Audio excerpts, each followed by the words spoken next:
इस वीडियो और एडवोकेट सुबोध गुप्ता के चैनल का उद्देश्य समाज में कानून की जागृति पैदा करना है। यह वीडियो अगर शिक्षाप्रद लगे तो लाइक, सब्सक्राइब और शेयर करना मत भूलें।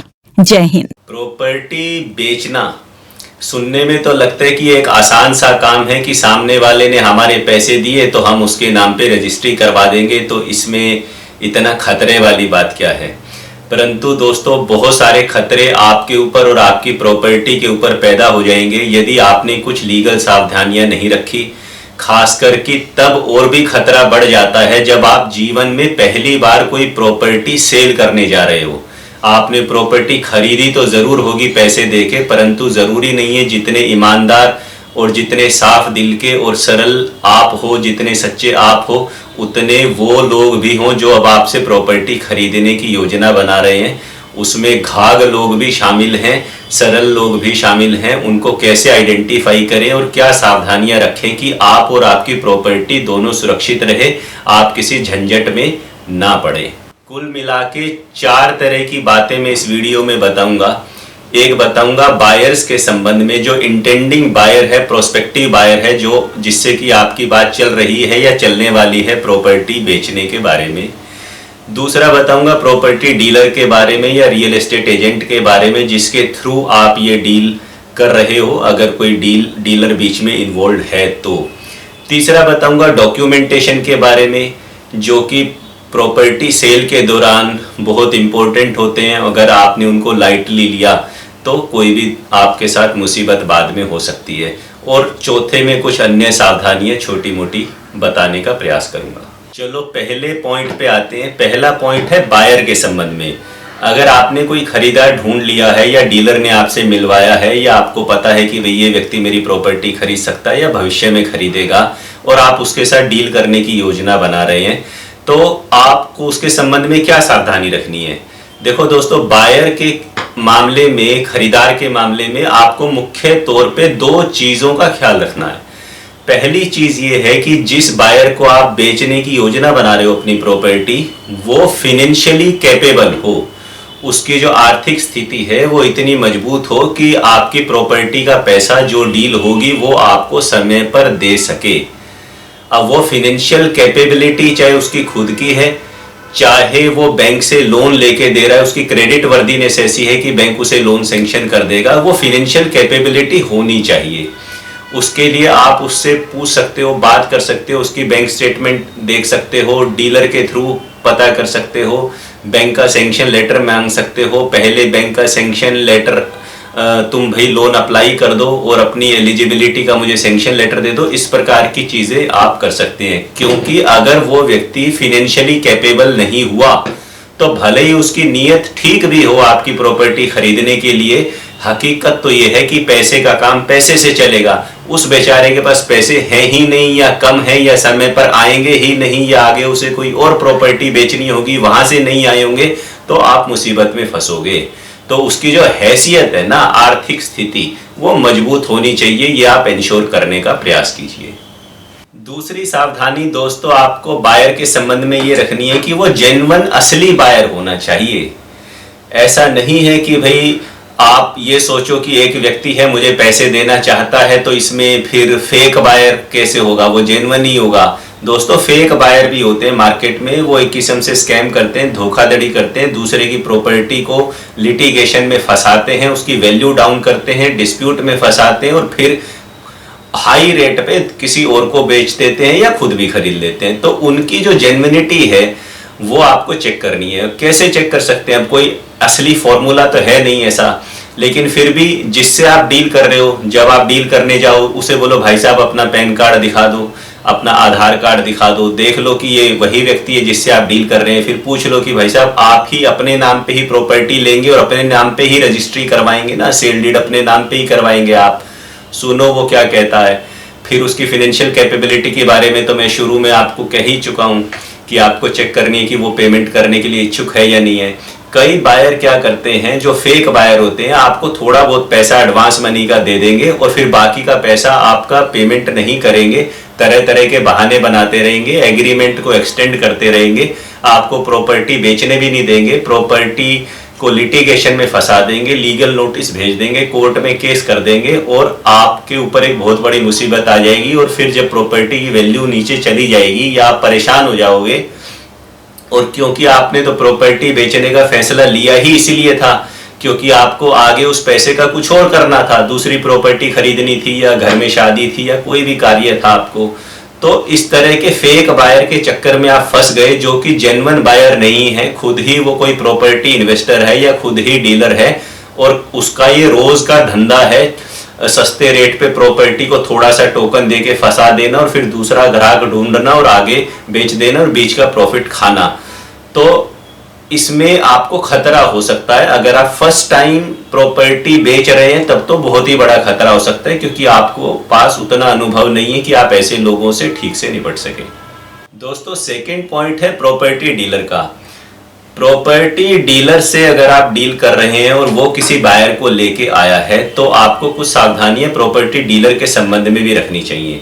पहली बात तो कोशिश कीजिए कि वो एक रेरा रजिस्टर्ड प्रॉपर्टी डीलर हो, RERA registered real estate agent हो, तो उनकी क्रेडिबिलिटी थोड़ी ज़्यादा होती है, ऐसा हम अज्यूम करते हैं। ऐसा नहीं है कि जो रजिस्टर्ड नहीं है वो ईमानदार नहीं है या उनकी क्रेडिबिलिटी कम है, ऐसा भी नहीं है। परंतु आपको प्रेफर ये करना चाहिए कि वो रजिस्टर्ड रियल एस्टेट एजेंट हो अगर बाकी सब चीज़ें समान हैं दोनों में। तो दूसरी बात, डीलर चाहे आपके भरोसे का है, पुराना है, आपके परिवार को जानता है, चाहे वो नया है, आप कुछ बातें गांठ बांध लीजिए। पहली बात यह है कि भाई प्रॉपर्टी डीलर को कभी भी ओरिजिनल प्रॉपर्टी पेपर नहीं देने, प्रॉपर्टी डीलर को भी नहीं देने और किसी को भी नहीं देने अंत तक, जब तक कि आपकी रजिस्ट्री ना हो जाए और पूरे पैसे आपके हाथ में ना आ जाए। फोटोकॉपी दो तो वो भी क्रॉस करके दो तो आपके लिए बेहतर रहेगा। और अगर प्रॉपर्टी डीलर के साथ कोई आप एग्रीमेंट बना सके, ब्रोकरेज का एग्रीमेंट, कि भाई ये क्या क्या इसकी लायबिलिटी है और कितना आपको इसे कमीशन देना है, तो उससे भी एक सेफ्टी रहेगी। कल को कोई बात इधर उधर हो गई तो आमतौर पे प्रॉपर्टी डीलर पल्ला झाड़ देते हैं कि भाई साहब इन दोनों के बीच में एग्रीमेंट था, मेरा कोई लेना देना नहीं है, तो उसकी ऊपर एक बाइंडिंग हो जाएगी वो चीज़, अगर ऐसा कर पाना आपके लिए संभव है। नेक्स्ट है कि भले ही डीलर बीच में हो फिर भी आप बायर से टच बना के रखें ताकि कोई कम्युनिकेशन गैप ना हो, कोई मिस रिप्रेजेंटेशन ना हो। कई बार ऐसा होता है डीलर डील क्रैक करने के चक्कर में अपनी तरफ से कुछ कुछ कहते रहते हैं, बाद में बायर कहता है भाई साहब मैंने ऐसा नहीं कहा था, जिसने कहा था आप उसी से ले लो। तो कम्युनिकेशन गैप मत बीच में होने दो। नेक्स्ट, डीलर को ये बोलो भाई साहब कोई भी व्यक्ति जिससे आप मुझे मिलवाओगे वो जेन्युइन होना चाहिए, बोनाफाइड होना चाहिए। ऐसा नहीं है कि आपने लाके किसी को बिठा दिया, बाद में बोले ये तो चाचा जी थे, प्रॉपर्टी तो ताऊ जी की थी। ऐसा नहीं करना। मैं जेन्युइन पर्सन हूँ, फर्स्ट टाइम डील कर रहा हूँ। नेक्स्ट है, जब भी जाओ देखो उसके ऑफिस में सीसीटीवी कैमरा वगैरह लगा है या नहीं लगा है। ऐसी जगह डील करने से और बातें करने से बचो जहाँ पे आपकी रिकॉर्डिंग किसी दूसरे के पोजीशन में चली जाए। अपने घर में बुला लो, अपने ऑफिस में बुला लो, अपने घर में सीसीटीवी लगा लो ताकि कल को कोई बात होगी तो वो एविडेंस आपके कब्जे में होगा, ना कि किसी थर्ड पार्टी के कब्जे में। नेक्स्ट पॉइंट है दोस्तों डॉक्यूमेंटेशन के संबंध में। डॉक्यूमेंटेशन लंबे चौड़े प्रॉपर्टी सेल में करने पड़ सकते हैं। डॉक्यूमेंटेशन को दो भागों में हम बांट सकते हैं। एक वो डॉक्यूमेंट जो आपके प्रॉपर्टी से रिलेटेड है, यानी कि आप जो प्रॉपर्टी बेच रहे हैं उसकी कंप्लीट टाइटल चेन आप सिलसिलेवार लगा के एक फोल्डर में रख लें ओरिजिनल, और उसके 2 सेट फोटोकॉपी भी, कि आपने ये प्रॉपर्टी किससे खरीदी, उससे पहले किसकी थी, उससे पहले किसकी थी, किसी अथॉरिटी ने अलॉटमेंट किया था तो वो लेटर, कोई सैंक्शन मैप है तो वो, कोई कंप्लीशन सर्टिफिकेट है तो वो, कोई हाउस टैक्स पे कर रखा है तो उसकी रसीद, लेटेस्ट बिजली की रसीद, कोई रेजिडेंट वेलफेयर एसोसिएशन है तो वहाँ की एनओसी, किसी और अथॉरिटी से, लोकल डेवलपमेंट अथॉरिटी से एनओसी लेनी है तो वो एनओसी। ये सारे जो प्रॉपर्टी की फॉर्मेलिटीज़ हैं, प्रॉपर्टी आईडी बनाना और बाकी सब चीज़ें, ये आप इंटैक्ट करके रखिए। क्योंकि अगर आपने डील कर ली, सौदा कर लिया, एडवांस कर लिया और बाद में आपके डॉक्यूमेंट पूरे नहीं हुए और आप नहीं कर पाए समय पे, तो ब्लेम आपके ऊपर ही आएगा कि भाई साहब आपके डॉक्यूमेंट पूरे नहीं थे। तो पहले अपने घर को दुरुस्त करिए, अपने प्रॉपर्टी डॉक्यूमेंट को कंप्लीट रखिए, बायर को फोटोकॉपी दिखा दीजिए, जरूरत पड़ने पे दे दीजिए, ओरिजिनल किसी को देने ही नहीं है। एक्स्ट्रा सेट फोटोकॉपी करके रखिए, आगे पीछे बोथ साइड से फोटोकॉपी करिए, क्योंकि पीछे रजिस्ट्रेशन पर्टिकुलर्स वगैरह लिखे होते हैं। कुछ लोग सिर्फ आगे आगे से फोटोकॉपी कर लेते हैं, पीछे से छोड़ देते हैं। तो ये डॉक्यूमेंट रेडी करके रखेंगे तो बाद में डील खराब नहीं होगी, कोई डिस्प्यूट पैदा नहीं होगा और ठीक से प्रोसेसिंग होगी। सेकंड पार्ट है दोस्तों डॉक्यूमेंटेशन का, वो डॉक्यूमेंट जो आपको बायर के साथ एग्जीक्यूट करने हैं, यानी ट्रांजैक्शन, जो कि एक बहुत ही इंपॉर्टेंट पार्ट है। अब देखो, पहली गलती तो ये मत करना, कभी भी बिना एग्रीमेंट साइन किए सामने वाले से किसी भी तरह का टोकन, एडवांस, अर्नेस्ट मनी, बयाना, कुछ भी उसे नाम दे लो आप, वो आपने नहीं लेना है, ना अकाउंट में लेना है ना कैश में लेना है। कई बार डीलर ऑफिस में बैठे होते हैं, कहते हैं भाई साहब हो गया सौदा, चलो ये पकड़ो 50,000 रुपए। नहीं पकड़ने मेरे भाई ऐसे 50,000 रुपए, आप मुसीबत में फंसेंगे, क्योंकि बिना सारी शर्तें तय किए आपने खाली 50,000 रुपए ले लिए तो वो बाइंडिंग हो जाएगी आपके ऊपर, वो बाद में आपके लिए प्रॉब्लम पैदा करेगी वो एडवांस मनी। पहले आपका एग्रीमेंट रेडी होना चाहिए, पहले ही आप अपना एग्रीमेंट अपने वकील से बनवा के रखें, जिसमें सारी शर्तें ठीक ठाक बढ़िया से लिखी हो, लीगली साउंड हो, आपके फेवर में हो और एक बैलेंस्ड एग्रीमेंट हो। मैं ये नहीं कह रहा कि सेलर बायर के अगेंस्ट हो, लेकिन पुख्ता तौर पे सही साउंड एग्रीमेंट होना चाहिए जिसमें आप ना फंसे। उन्हें बोलो भाई साहब एग्रीमेंट ये मैंने बना रखा है, इसमें अब मुझे सिर्फ नाम लिखना है बायर का और हमारा जो टोटल डील हो रही है वो अमाउंट मुझे इसमें डालना है, एडवांस मनी का अमाउंट इसमें डालना है, पहले ये पढ़ लो, साथ की साथ इसे साइन करो और साथ की साथ मुझे पैसे भेजो। हमेशा कैश ट्रांजैक्शन को अवॉइड करो, खास करके जब आप फर्स्ट टाइम प्रॉपर्टी सेल कर रहे हो तो कैश ट्रांजैक्शन में बहुत तरह के इश्यूज हैं, वो इस वीडियो में कवर नहीं करेंगे। फिलहाल मेरा सुझाव ये है कि आपको कैश ट्रांजैक्शन से यथासंभव बचना है तो अकाउंट में पैसे लो। इसी तरह जो बायर है, बोनाफाइड है, जो साइन कर रहा है, उसी के अकाउंट से जो एक्चुअल सेलर है उसके अकाउंट में पैसे आने चाहिए। ऐसा नहीं है कि प्रॉपर्टी किसी और की है, अकाउंट में पैसे ट्रांसफर कोई और कर रहा है, या आपकी प्रॉपर्टी नहीं है, मम्मी की प्रॉपर्टी और पैसे आप अपने अकाउंट में ले रहे हो, ऐसा नहीं करना। असली बायर से, असली सेलर के अकाउंट में ही पैसे लेने हैं। दो सेलर हैं तो दोनों के अकाउंटों में आधा आधा पैसा लेना है।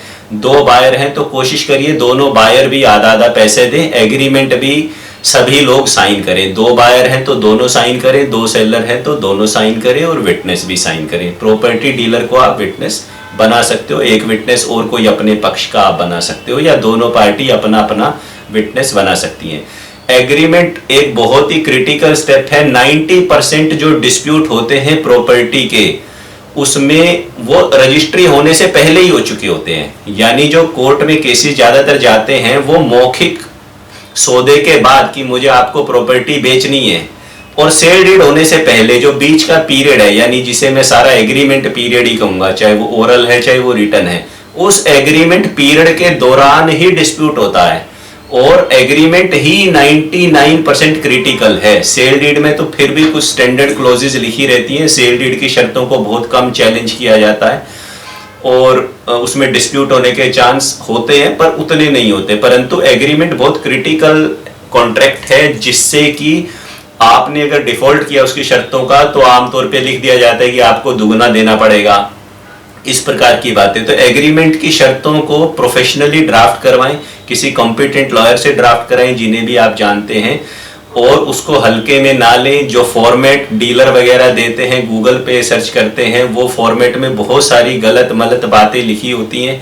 सामने वाले की इंटेंशन क्या है ये आपको नहीं पता। अगर आपने गलत एग्रीमेंट साइन कर दिया या आपने एग्रीमेंट साइन किए बिना ही पैसे ले लिए और बाद में कोई डिस्प्यूट हो गया, तो फिर वकील साहब काले कोट वाले बीच में आ जाएंगे दोनों तरफ के।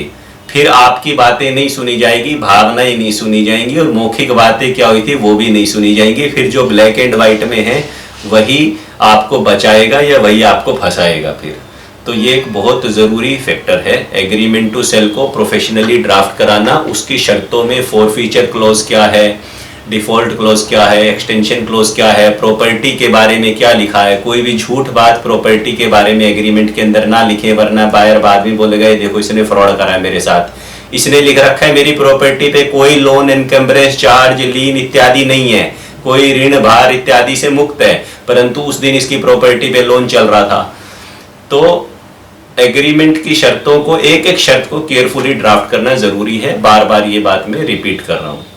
अदर डॉक्यूमेंट्स में दोस्तों सेल डीड आ जाएगी। बाद में जो सेल डीड आपको एग्जीक्यूट करानी है, कन्वेंस डीड भी उसे बोल देते हैं, ट्रांसफर डीड भी बोल देते हैं, अलग अलग तरह की जो भी आप डीड एग्जीक्यूट कर रहे हैं वो भी प्रोफेशनली ड्राफ्ट होनी चाहिए। उसमें भी कोई गलत बात नहीं लिखी होनी चाहिए। स्टैंडर्ड टर्म्स के साथ जो कस्टमाइज चीज़ें हैं जो आपकी प्रॉपर्टी से रिलेटेड हैं वो उसमें मेंशन होनी चाहिए, ताकि किसी तरह का विवाद पैदा ना हो।